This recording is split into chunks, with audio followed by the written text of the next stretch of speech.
Oh, hello there. Yes. Well, turned out grey again, didn't it? Yes.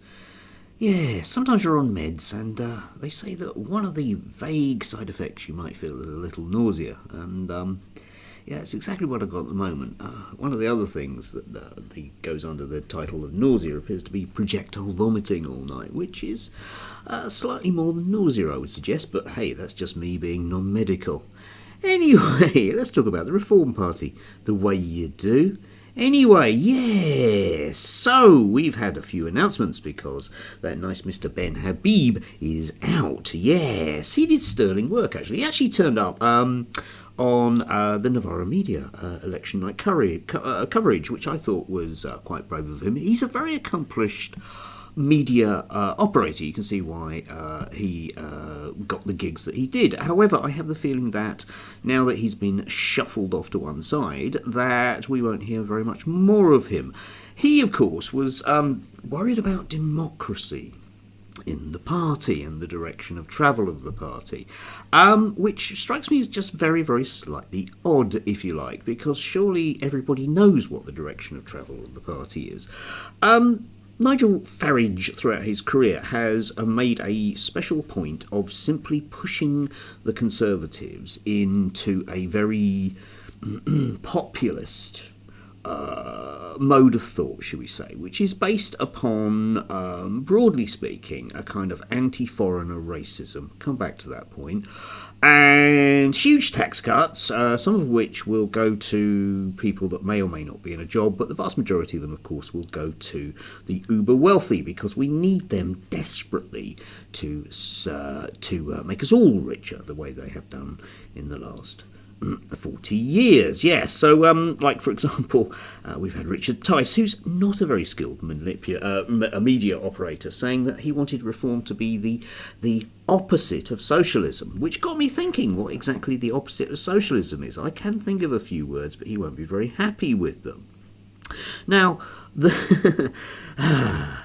their new party chair is a Muslim guy, and lots of Reform members. After all, don't forget, you can pay £25 to Nigel Farage, and he'll give you a membership card, which is lovely, isn't it? A bit of card for 25 quid, and he'll tell you what your opinions are, because, of course, he's the majority shareholder in the very poor number of people that actually run Reform.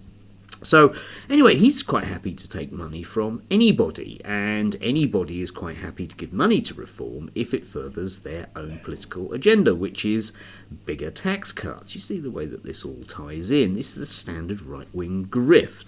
But the problem, of course, in social media and this notion of democracy, which is what right-wingers across the board will always utilise for their favour, is they say, well, there's nothing to see here, and you're just being mean. Effectively, that's always it. Yeah, you can't accuse Reform of being racist. You can't accuse Tommy Robinson of being racist. After all, occasionally he talks to a black bloke.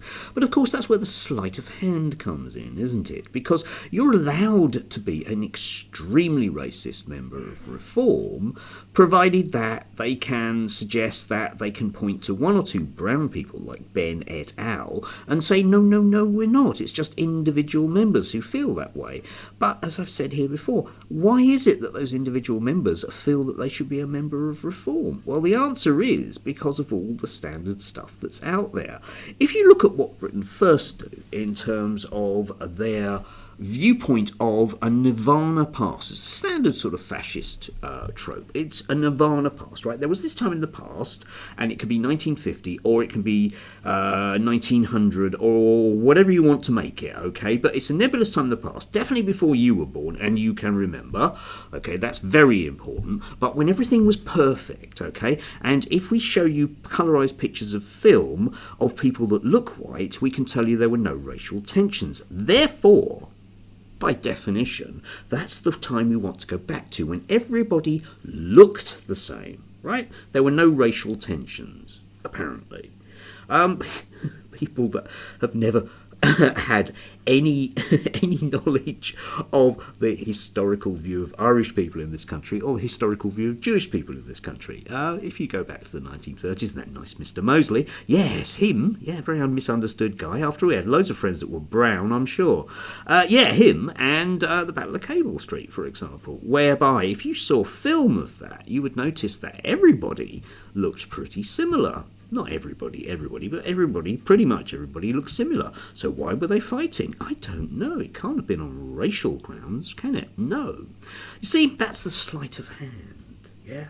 We can pretend that we're not racists because, after all, who would be racist against the Irish? Well, post-1989 anyway. Who would be racist against the Jews post, well, what, 1960-ish? You see, too far back to remember, therefore it didn't happen. Anyway, we will see where the dust settles with this one. It will be intriguing, but there was an alert of a scam. I mean, you can't make this stuff up. Alert of a scam. Nigel Farage had to say to people that apparently, in his name, somebody was managing to ask for money and getting nothing in return. Sounds awful. Awful. Not the sort of thing Nigel would do at all.